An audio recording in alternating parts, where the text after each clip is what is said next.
alcance que nos corresponde. ¿Sí? El día jueves pasado tuvieron ustedes la oportunidad de contestar un pequeño cuestionario relacionado con la necesidad de una regulación y de agencias de regulación para el tema de los servicios públicos. Nosotros habíamos puesto el ejemplo peruano. ¿Y por qué habíamos puesto el ejemplo peruano? Sobre todo por parte de lo que vamos a revisar el día de hoy. Y vamos a revisar el día de hoy una situación bastante particular relacionada con esta mercantilización de los bienes y de los servicios públicos. ¿Bajo qué lógica o bajo qué dinámica? Bajo una dinámica bastante clara en el sentido de que nosotros ya lo vivimos entre 1993 y 1998 respectivamente, y que fue una idea de, entre comillas, y uso comillas, sí, una modernización del Estado. Y bajo esta idea de modernización del Estado, ¿qué se buscaba?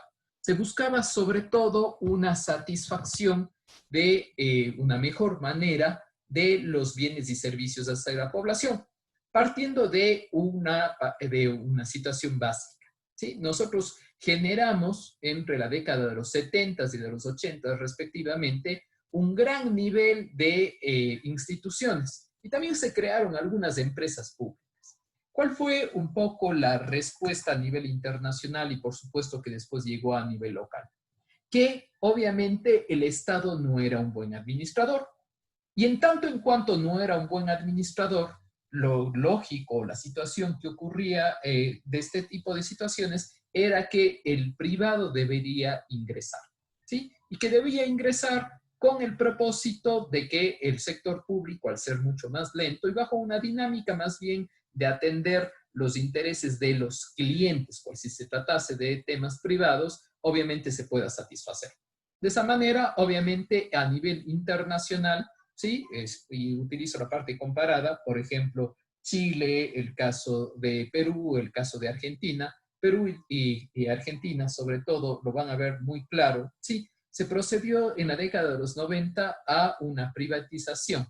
Es decir, que las empresas públicas de manera particular entraban en procesos ya sea de liquidación o de participación mixta y se hacían cargo, en este caso, obviamente, las empresas privadas, el capital privado. ¿Cuál era el ideal bajo esa perspectiva? El ideal era que, uno, ¿sí? El Estado se iba a fondear, es decir, iba a recibir recursos, sea de las ventas, de las privatizaciones, de los arrendamientos, ¿sí? Con lo cual se quedaba con un dinero con la idea de cumplir sus finalidades. Y dos, por su parte, los servicios públicos que se iban a prestar iban a ser de mejor calidad, ¿sí? Bajo esta propuesta de modernización. ¿Qué pasó en el Ecuador? En el Ecuador termina sucediendo, y ahora vamos a ver con mayor detenimiento, una situación híbrida que no llega a ser ni lo uno ni lo otro. ¿Y por qué no llega a ser ni lo uno ni lo otro?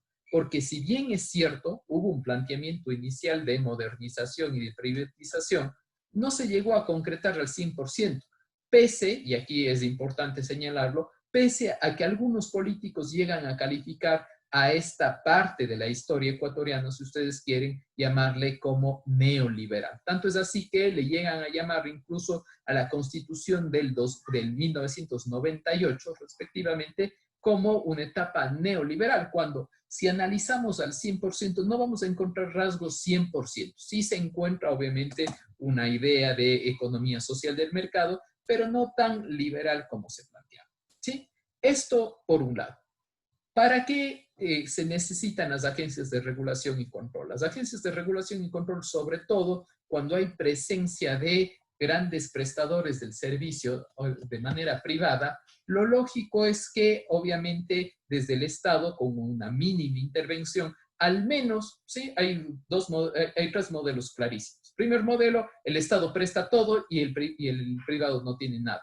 El segundo, un modelo híbrido donde parte de los servicios son prestados por los privados y el Estado tiene la idea, entre comillas, de la mano invisible y que obviamente opera en determinadas circunstancias. Y el tercer momento, obviamente, donde solamente el privado opera y estaríamos hablando directamente de un Estado liberal 100%, lo cual no ocurre. Nos quedamos con el intermedio y lo que termina pasando ahí, bajo esta idea de mano invisible, se extrapola sobre todo ¿a qué? A que yo tengo que regular. ¿Por qué? Porque tengo que establecer cuáles van a ser los parámetros. Y si se llega a prestar de una manera incorrecta, obviamente el servicio, esta agencia la va a tener que regular.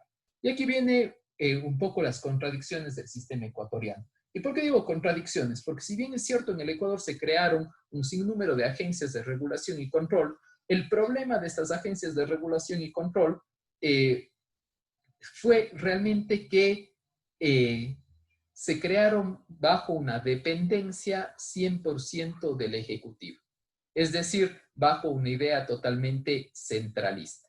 Y bajo esta idea totalmente centralista vamos a tener un problema y vamos a tener un error, ¿sí?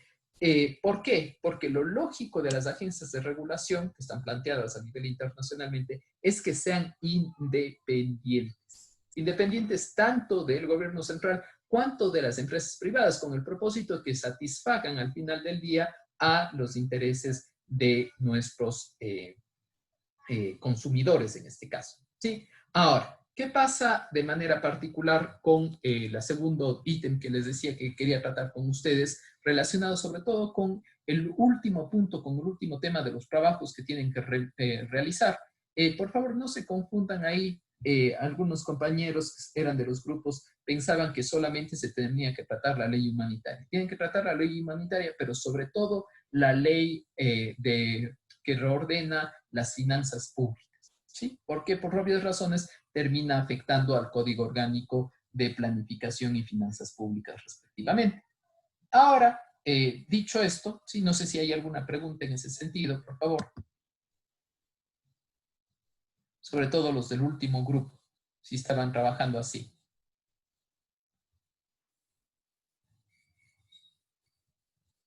¿No? ¿Qué pasa en cambio con la teoría de la prestación de los servicios públicos?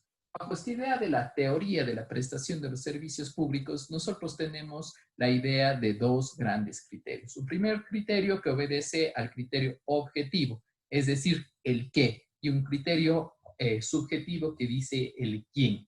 El criterio objetivo, en primer lugar, habla de qué se trata. Se refiere a toda aquella actividad cuyo cumplimiento debe ser regulado, asegurado y fiscalizado por los gobernantes, porque el cumplimiento de esa actividad es indispensable para la realización del desenvolvimiento de la interdependencia social. Piensen ustedes en un servicio público. Servicios públicos, por ejemplo, energía eléctrica, seguridad, agua potable, saneamiento, recolección de residuos, sí, entre otros. Educación, salud, ¿son servicios públicos? Sí. ¿Cumplen o no cumplen el criterio del qué? Por supuesto, cumplen el criterio que sin esa actividad es una actividad que va a ser indispensable para la realización y el desenvolvimiento de la interdependencia social. ¿Sí? Ahí había una discusión hace algunos años, por ejemplo, en el sentido que si se debía incluir o no, por ejemplo, a un tema interesante que dicho sea de paso, en esta nueva realidad y durante la pandemia nos ha servido sobremanera, que es el Internet. Shirley Domínguez, ¿piensa usted que la Internet se tendría que incluir dentro de los servicios públicos bajo el criterio objetivo?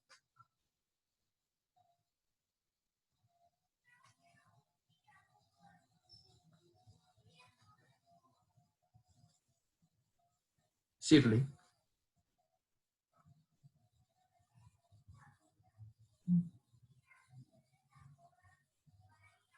Daniela Moreno, la misma pregunta, por favor.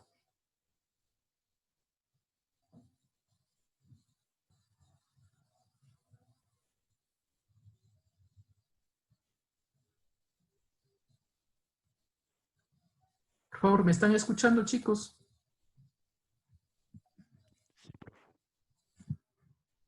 Sí, profe, sí se lo escucha. Ya, Shirley dice, le pregunto que bajo el esquema, ¿sí? Bajo el esquema de del criterio objetivo, la Internet de manera particular, ¿se le debería considerar servicio público, sí o no?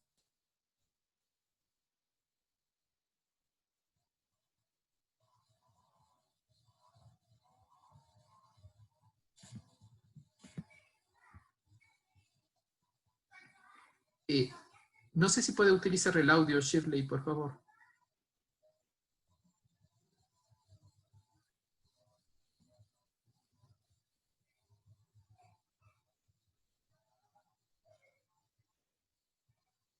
No le deja de desactivar. Ustedes sí pueden desactivar, ¿no es cierto? Ahí puede, por favor.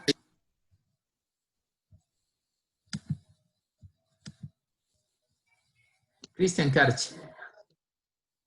Dígame, por favor, usted, Cristian, ¿le parece o no que Internet debería ser considerado como un servicio público bajo esta lógica? Para mi punto de consideración, sí, dado que cada vez Internet está metido más en los procesos, en la vida diaria como para realizar procesos con el Estado, con el gobierno. Sí, ¿no Yo es pienso que cierto? sí debería ser un servicio público. Sí, por ejemplo, ahora de manera particular incluso hasta la educación se ha extrapolado ahí, entonces es un soporte necesario. Sí, sin embargo, le pregunto a usted, por ejemplo, Diego Guamán, Diego, ¿cree usted que se debería poner alguna agencia que controle, por ejemplo, la calidad del Internet? Bueno, doctor, tendríamos que tomar en cuenta viendo el video. El Internet, si le tomamos en cuenta como servicio público, estaríamos dándole, como daban el ejemplo, el agua potable. El Internet tiene libre competencia porque hay, bueno, el Internet tiene libre competencia. Existiendo una agencia de regulación, esta agencia de regulación tendría que regular no solo el servicio público, sino o sea, todos los demás proveedores de Internet, Por causando que supuesto, el a Estado, todos. causando que el Estado haga más grande. Por lo tanto, sería bueno, mas no sería posible.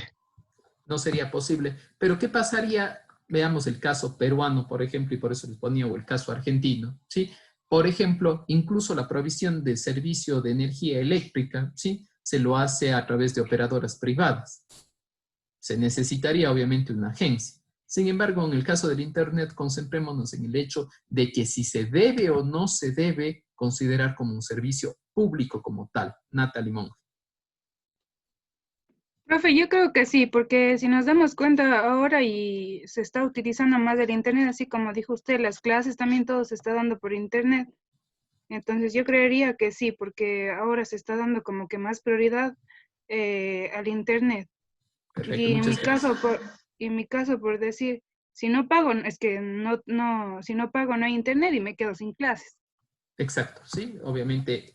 Ahora, tengamos presente también un tema que a veces no se llega a comprender al 100%. A veces creemos que un servicio público, sí, el hecho de que sea público, atención, no quiere decir que sea gratuito. Servicio público quiere decir que cumple obviamente con unas características a través de las cuales el Estado tiene que poner un especial énfasis con el propósito de que entiende que esas actividades son indispensables para el cumplimiento de la independencia social. Por ejemplo, un servicio público que no necesariamente, ya vamos a ver directamente desde los modelos, sí, que no es prestado, que es un servicio público impropio, por ejemplo, es el transporte. El transporte, sí, el día que usted toma un autobús, sea interprovincial, un autobús urbano o rural, ¿sí? Obviamente ese autobús está prestando un servicio público. ¿Y por qué está prestando un servicio público? Porque el Estado en determinado momento pensó que era necesario que las personas, para poderse trasladar de un lugar a otro, sí, tengan una posibilidad de que un vehículo que cumpla unas características determinadas pueda hacerlo. Y atención, digo que un vehículo que cumpla unas características determinadas, porque no puede ser cualquier vehículo. ¿Por qué? Porque tienen que pasar de manera particular unos controles y también le voy a otorgar, obviamente ustedes conocen, unas autorizaciones. Y una vez que yo le entrego esas autorizaciones, este puede entrar a operar. Dicho sea de paso, ustedes saben que dichas autorizaciones, sí, obviamente que son otorgadas ya sea a nivel local o a nivel nacional, respectivamente, dependiendo del tipo de transporte que se trate, sí. No sé si han visto en ocasiones, a veces hay unos anuncios en la prensa que dicen, vendo taxi con puesto o sin puesto. ¿Sí? Si usted ve un vehículo, me invento un Hyundai del año 2015, ¿sí? Y le ponen un valor de $60,000, usted va a decir, pero un vehículo de esas características no cuesta eso, eso podrá costar $8,000 o $10,000. ¿Por qué costará tanto, Gabriela Vélez?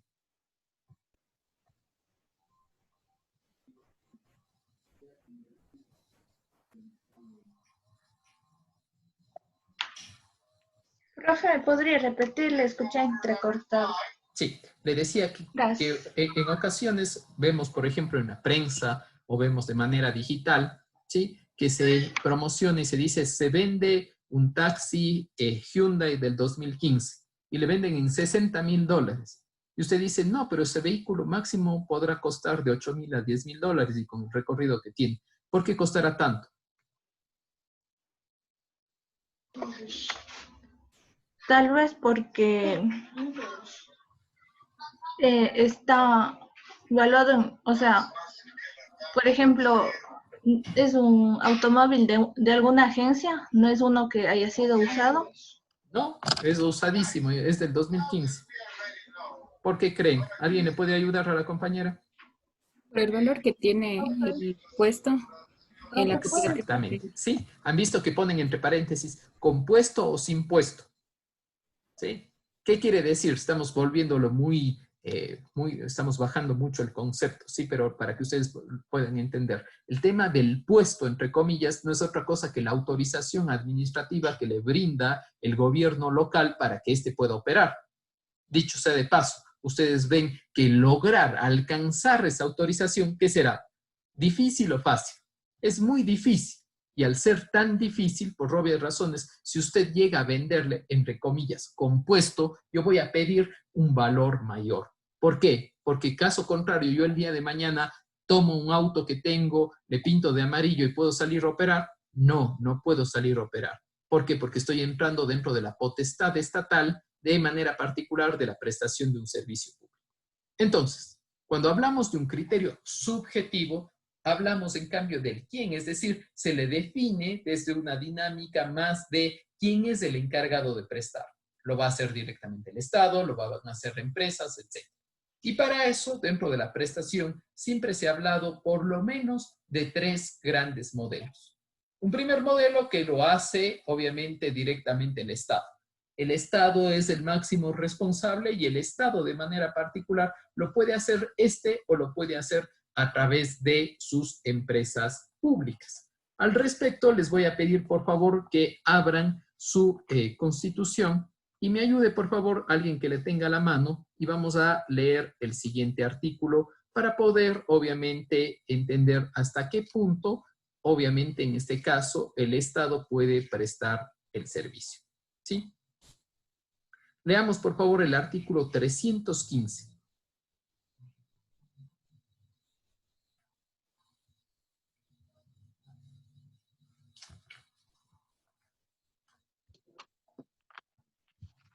El Estado constituirá empresas públicas para la gestión de sectores estratégicos, la presentación de servicios públicos, el aprovechamiento sustentable de recursos naturales o de bienes públicos y el desarrollo de otras actividades económicas.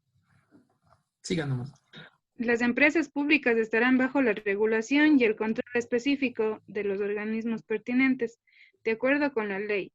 Funcionarán como sociedades de derecho público, con personalidad jurídica, autonomía financiera, económica, administrativa y de gestión, con altos parámetros de calidad y criterios empresariales, económicos, sociales y ambientales.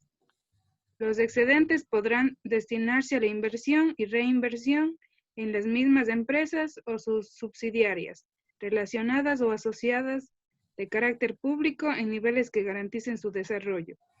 Los excedentes que no fueran invertidos o reinvertidos se transferirán al presupuesto general del Estado.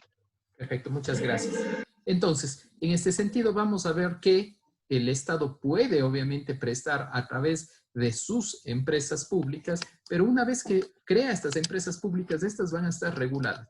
Y anoten, por favor, la ley que las regula, y lo vamos a ver, por supuesto, en esta unidad, es la Ley Orgánica de Empresas Públicas, la LOEP, ¿sí? La LOEP es del año 2009, respectivamente, y que mandó sobre todo a hacer un cambio a todas las empresas que obviamente estaban creadas anteriormente.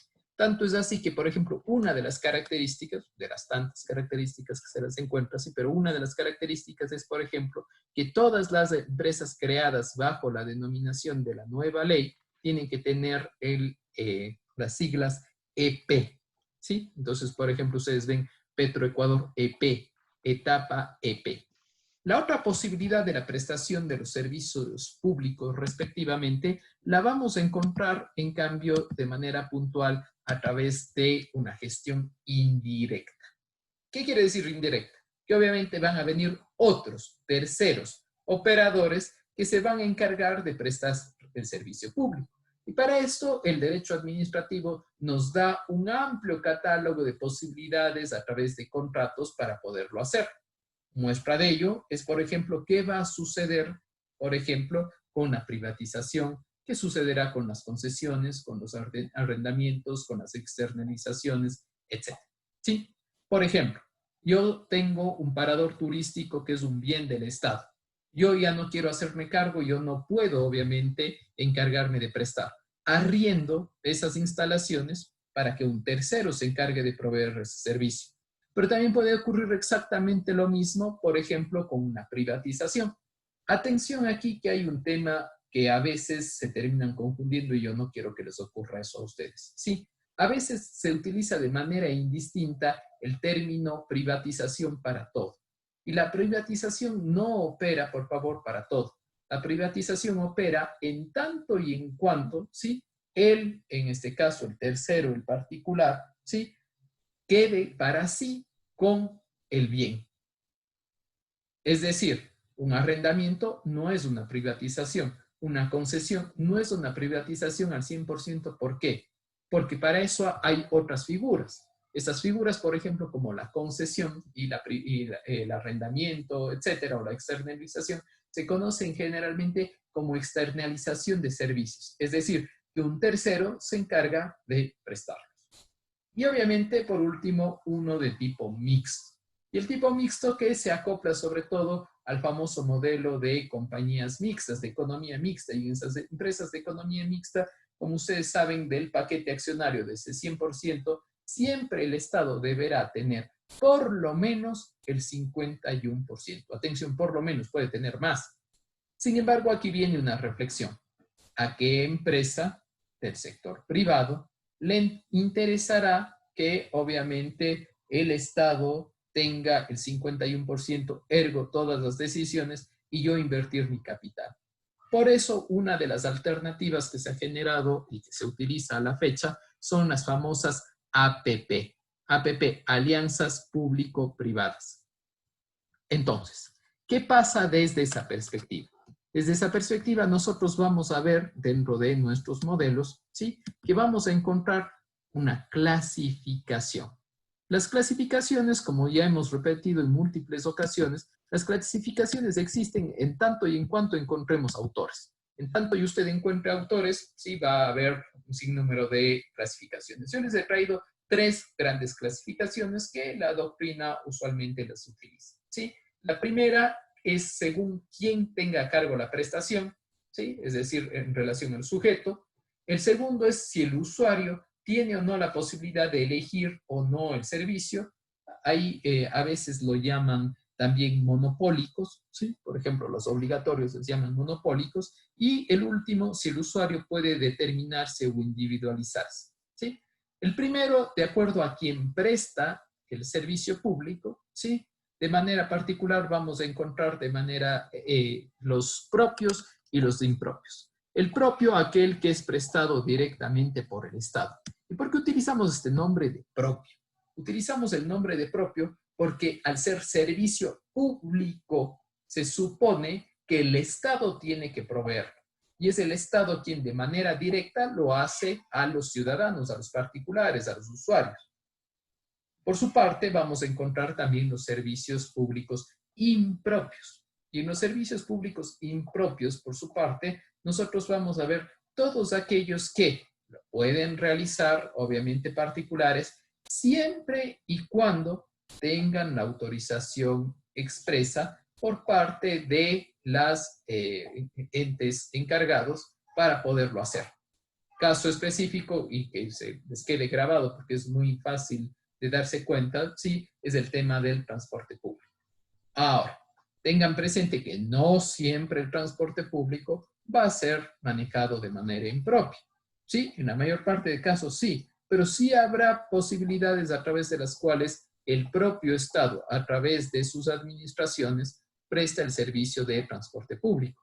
Ejemplo, el trolebús, sí, o la metrovía se presta directamente por parte de los municipios, no a través de terceros. Y es una situación similar que ocurre, por ejemplo, con el tema del tranvía. El tranvía presta un servicio público, que es un servicio público de transporte, y ese transporte es operado directamente por la municipalidad. Ahora, ¿qué puede llegar a pasar en el caso del tranvía? Que dependa directamente de la municipalidad o en su defecto se cree una empresa pública especializada en la prestación del servicio público de transporte tranviario. Solamente de esa manera, sí, obviamente permanece todavía en manos, en este caso del Estado, pero de manera específica sigue cumpliendo con su finalidad. Vamos a encontrar por su parte también, de acuerdo a quién, si el usuario al final del día tiene o no, y esto es muy importante, si yo voy a tener la posibilidad o no de elegir. ¿Y cómo de elegir? ¿Sí? Le pregunto, Karina, a usted. ¿Usted tiene la posibilidad de elegir, por ejemplo, de manera particular, el tema de energía eléctrica o no? No, porque solo hay una...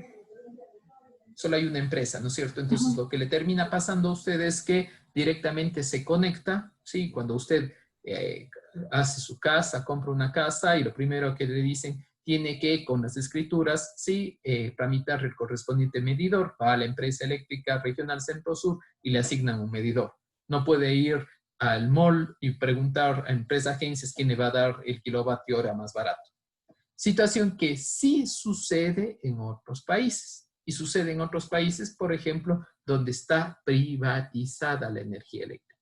Y al estar privatizado, ¿qué pasa? ¿Sí? Hay una amplia variedad donde yo puedo al final del día, de manera particular, escoger. Facultativo, puedo utilizar o no el sistema. ¿Voy a utilizar o no el sistema de telefonía? ¿Es obligatorio que yo tenga un teléfono? No, si yo quiero, lo tomo. ¿Es obligatorio no utilizar el transporte? No, porque yo puedo utilizar un medio alternativo igual transportar, ¿sí? O utilizar un vehículo. Y obligatorio porque necesariamente lo tengo que tomar. Yo podré al final del día preguntar, ¿sí? En este tema que es trascendental y decir, oigan, yo puedo elegir si tengo servicio de recolección de residuos. ¿Qué pasaría si yo, Diego Guamán, yo digo, yo no quiero hacerme cargo de la recolección de residuos en mi casa, porque yo voy a llevar directamente mi bolsa y no quiero que me cobren? ¿Será posible o no?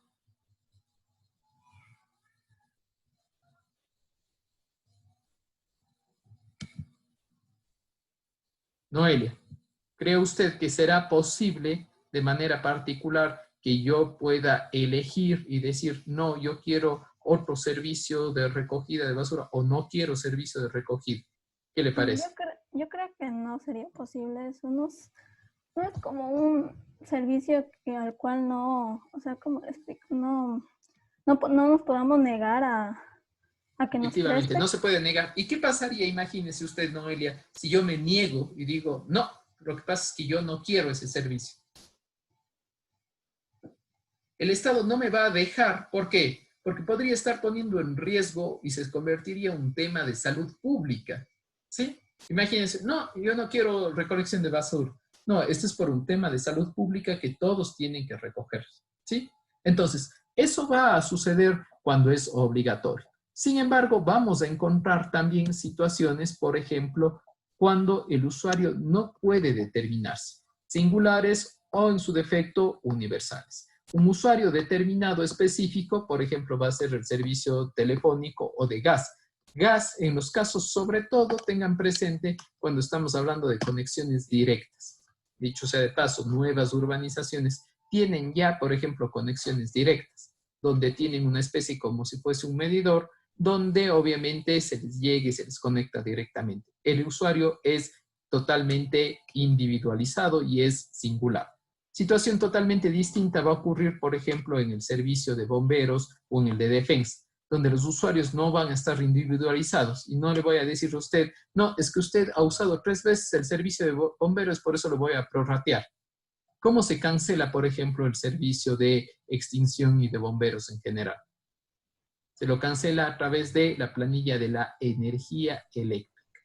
Y de manera a través de la energía eléctrica, porque la idea que subyace detrás es que obviamente hay un seguro en el supuesto de que llegue a fallar o llegue a suceder un problema de energía y que provoque, por ejemplo, un conato de incendio. ¿Sí? Pero ahí hay problemas. Y ahí hay problemas bastante particulares que los vamos a ver esta semana. Y los vamos a ver en esta semana, ¿por qué? Porque antes el servicio de extinción de bomberos, prevención y extinción de incendios, ¿sí?, lo manejaba directamente el gobierno central. Ahora, ¿quién lo maneja? Los gobiernos autónomos descentralizados. En primera instancia, diremos, está bien, porque al final del día es mucho más cercano, se cumple el principio de subsidiariedad, etc. ¿Sí? Pero ¿qué pasa en la práctica? Que si usted toma el ejemplo de un gran municipio como Guayaquil, como Quito, como Cuenca, como Ambato, ¿sí?, ¿qué va a pasar? Van a haber tal concentración de personas en la ciudad que van a retirar obviamente un impuesto. El municipio les da dentro del predio urbano un impuesto por bomberos, ¿sí? Pero aparte se va a recibir de acuerdo a la concentración, por obvias razones, de habitantes y del uso de los medidores y de la energía. Donde hay más personas se va a recibir más dinero. Piensen ustedes que hay cuerpos de bomberos que tienen helicópteros, que tienen drones, etc. Y hay cuerpos de bomberos que tienen vehículos que ni siquiera se prenden. ¿Por qué? Porque son municipios tan pequeñitos, son chiquitos, ¿sí? Es real lo que les cuento, ¿sí? Son tan pequeñitos que no pueden ni siquiera prender y tienen que llamar a cantones vecinos a que les vengan a ayudar. Entonces, al final del día, piensen que cuando hablamos de servicios públicos y cuando hablamos de descentralización, también vamos a hablar que son 221 municipios que deberían cumplir esas condiciones. Y no, siempre lo hacen, ¿sí? Ahora, ¿qué pasa con los servicios públicos en nuestra legislación? En nuestra legislación nosotros vamos a encontrar diversas situaciones en las cuales se habla de los servicios públicos y se habla de los servicios públicos sobre todo clasificándolos primero por parte de las competencias del gobierno central, de los gobiernos autónomos descentralizados, tanto provincial cuanto municipal, teniendo siempre presente que los que van a estar más cercanos, véase agua potable, saneamiento, recolección de residuos, van a corresponder al gobierno municipal, mientras que otros que van a ser mucho más grandes, si ustedes quieren, ¿sí? Por ejemplo, el tema de telecomunicaciones, el tema de energía eléctrica, temas de defensa, van a ser por su parte otorgados por el gobierno central. Hay una discusión bastante importante que viene de 1998 y que después se concretó en el 2008. ¿Qué pasó en el 1998? Si ustedes me están siguiendo el hilo, van a ver que en 1998, en teoría, era un régimen mucho más liberal. Y digo en teoría, porque no necesariamente fue al 100%. Y lo que terminó sucediendo es que el gobierno central sí podía transferir, ¿sí?, transferir a través de descentralización a gobiernos autónomos descentralizados la prestación de un servicio. Casos específicos donde se dio esto, por ejemplo, en el tema de infraestructuras portuarias y aeroportuarias respectivamente, ¿sí? Vean el caso del aeropuerto de Quito, vean el caso del aeropuerto de Guayaquil y vean el caso del aeropuerto de Cuenca, ¿sí? Parecería que son exactamente los mismos modelos y no son los mismos modelos. En Quito opera de manera particular una concesión a través de Corpac. Y en el caso de Guayaquil opera una fundación, ¿sí? Guayaquil ustedes van a encontrar, por ejemplo, mucho este modelo a través de fundaciones, con la aplicación del New Public Management o nueva gestión pública, que quería que el privado ingrese. Y el privado ingresaba y buscaron una forma híbrida que pueda ingresar, no concesionándoles al 100%, sino buscando estos modelos si ustedes quieren, del tercer sector a través de fundaciones para, entre otras cosas, no utilizar al 100% las posiciones y sobre todo las la normativa pública, ¿sí? Así también dentro de nuestra legislación vamos a encontrar situaciones donde la misma norma establece cuáles tienen que ser los principios básicos que deben regir para la prestación de un servicio público, que tiene que ser obligatorio, general, uniforme, eficiente, responsable, universal, accesible, regular, continuo y de calidad. ¿Qué busca cada uno de estos criterios? Cada uno de estos criterios busca que cuando el ciudadano reciba la prestación del servicio público, sea un buen servicio, que sea de calidad, que sea un servicio que le otorgue, entre otras cosas, sí, la posibilidad de disfrutar la satisfacción él mismo. Que si tiene el servicio de energía eléctrica, no existan interrupciones, que si tiene el servicio de agua potable, sea un agua de calidad, que si tiene el servicio de telecomunicaciones, sí, le llegue la factura exacta y que no le cobren de más. ¿Qué llega a suceder? Y esto es muy importante en dos situaciones. Uno, ¿qué pasa en el asunto tarifario? Y recuerden que no estamos hablando de situaciones impositivas, sino de tarifas. Hablamos de tarifas, y esto es muy importante en su formación como contadores y auditores, ¿sí? Hablamos de tarifas en tanto en cuanto recibo un servicio. Y recibo un servicio y la norma dice que se va a privilegiar y se va a buscar que siempre, ¿sí? Atención, que siempre el servicio que se preste de manera específica trate de tener una relación, que trate de tener una armonía de manera específica entre lo recibido y la calidad del mismo, ¿sí? Por ejemplo, ¿qué llega a pasar si yo recibo un servicio en malas condiciones? Si llego a recibir un servicio en malas condiciones, va a existir de manera específica una institución que se va a encargar de atender esas quejas. Y atención, se llaman quejas, tal como lo estoy señalando. Sí, existe una norma que se llama la Ley Orgánica de Defensa al Consumidor, que establece que los consumidores tienen la posibilidad de realizar quejas dirigidas tanto a instituciones públicas como privadas, ¿sí? Por la deficiente prestación de un servicio. Ahora, ¿qué sucede en este tema? Aquí estamos hablando de servicios públicos domiciliarios, es decir, que yo los recibo dentro de mi domicilio para la prestación. Y en la siguiente clase, en cambio, hablaremos sobre la diferencia de la privatización y la concesión de los servicios y cómo este modelo, en teoría neoliberal, ¿sí? Fue tomándose y poniéndose en práctica con el propósito, sobre todo, de permitir mayor participación del sector privado y de, obviamente, los grandes inversores. De nuevo, bajo la idea que el sector público, en teoría, era un mal prestador del servicio. Y al ser un mal prestador del servicio, lo que tenía que hacer en estos casos era yo, obviamente, tratar de migrar a otra prestación. ¿Sí? Hasta aquí la clase de hoy. Ahora abro el espacio de las preguntas para poder realizar las reflexiones del caso o atender las dudas que ustedes hayan tenido. Profe, yo tengo una pregunta. Claro. Verá, en donde yo vivo, nosotros pagamos el agua de la Junta Administrativa de Agua Potable de la Parroquia de Baños. Y quería saber si esa Junta Administrativa es una empresa privada o cómo. Excelente pregunta, muchas gracias y me va a permitir explicarla. Sí, si ustedes revisan nuestra Constitución, en la manera particular, ustedes saben que yo me dedico al agua aparte, ¿sí? Yo me dedico a eso. Hay dos formas a través de las cuales se puede proveer del servicio público de agua potable.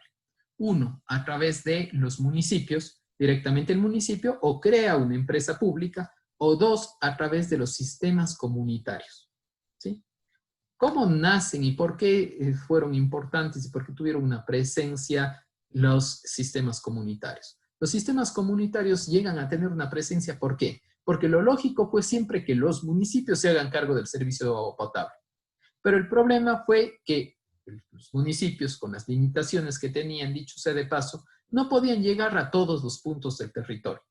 ¿Qué se privilegió ahí? Se dijo, si ustedes localmente, ¿sí?, la gente de los barrios, campesinos, etcétera, se quieren organizar, ustedes van a crear en base a las mingas, ¿sí? ¿Quién era que me preguntó?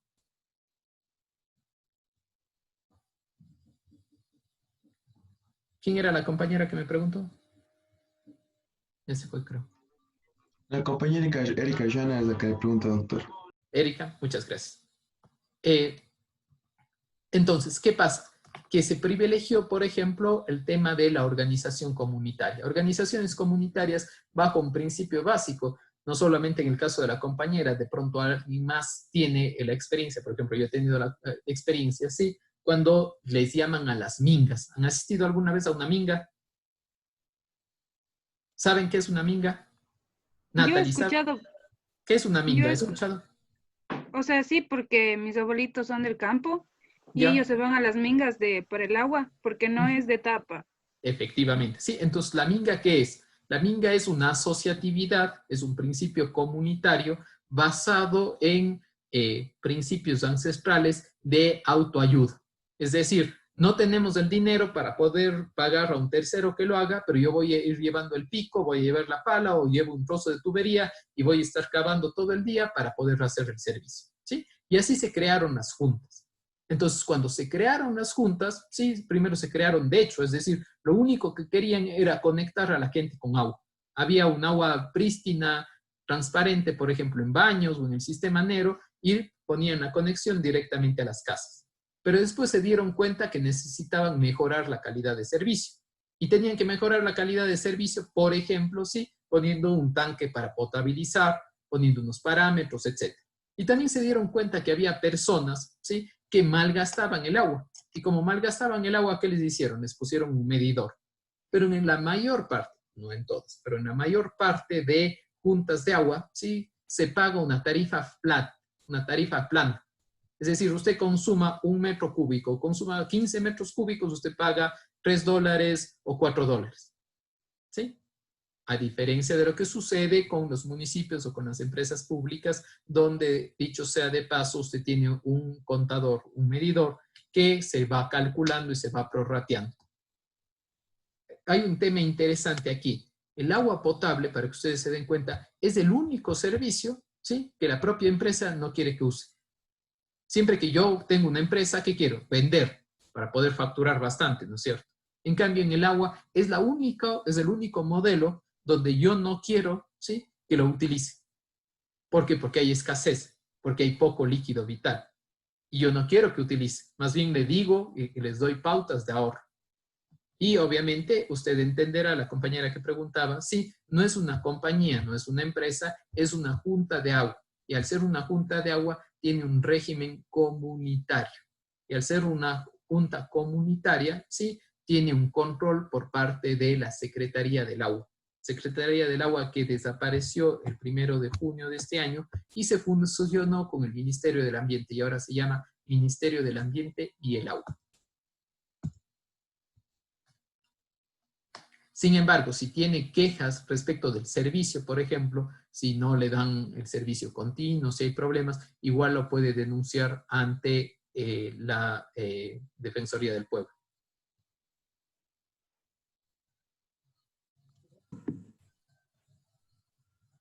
¿Quería preguntar a alguien?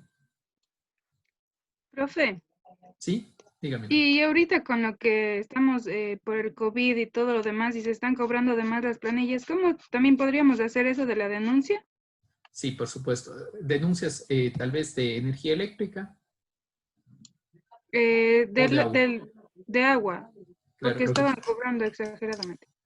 Claro, lo que pasa es que al estar concentrados más tiempo en casa ahora durante la pandemia, lo lógico es que los consumos suban.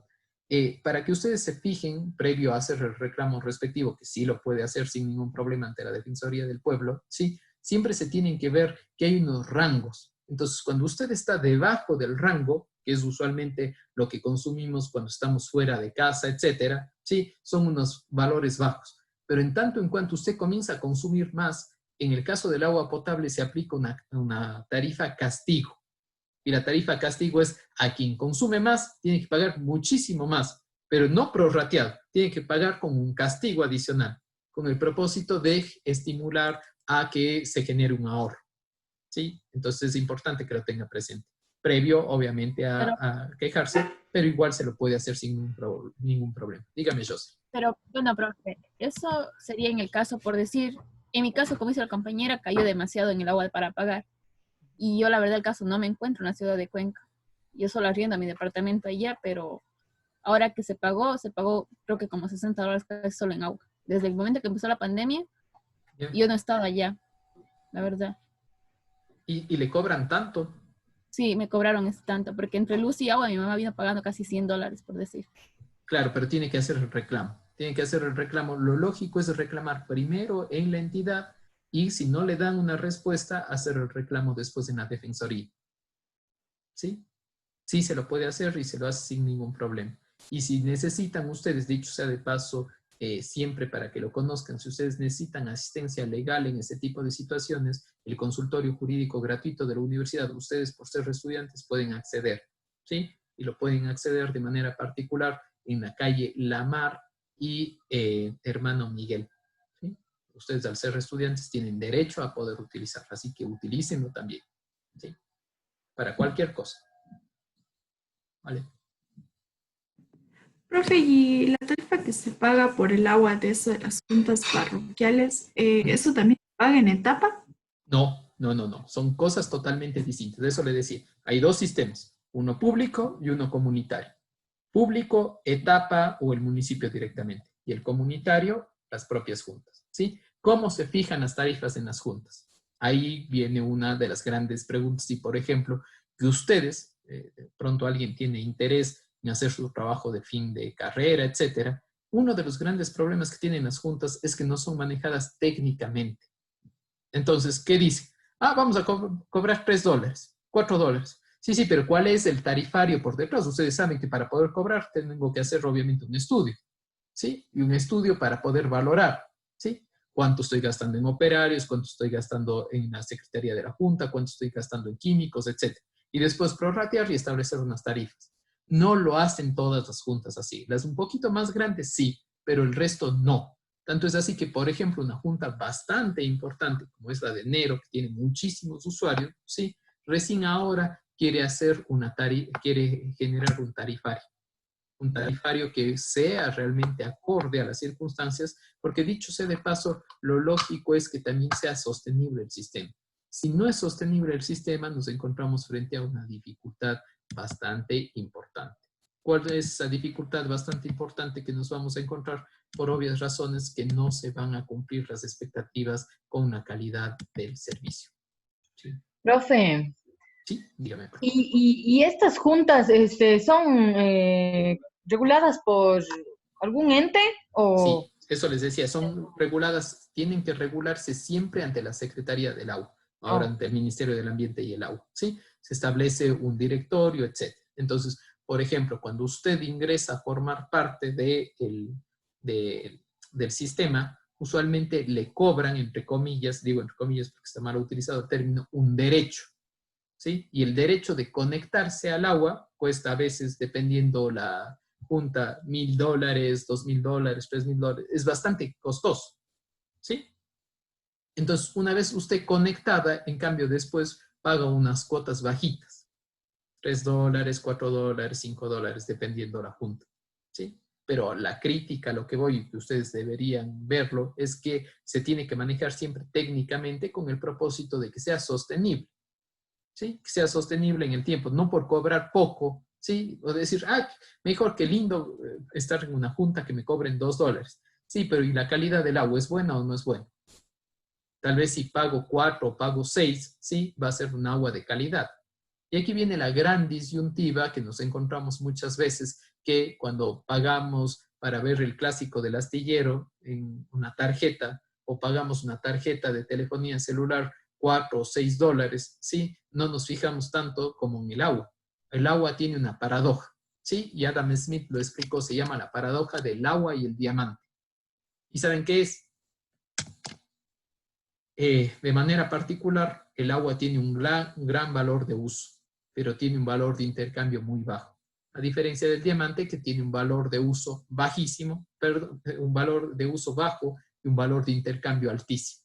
Entonces preferimos un diamante que el agua, ¿sí? Porque el agua creemos que siempre va a estar ahí, que siempre nos van a proveer, ¿vale? Bueno, eso ha sido la clase para el día de hoy y nos vemos el próximo día miércoles con una nueva clase en línea. ¿De acuerdo? Que estén muy bien. Hasta luego. Gracias, profe.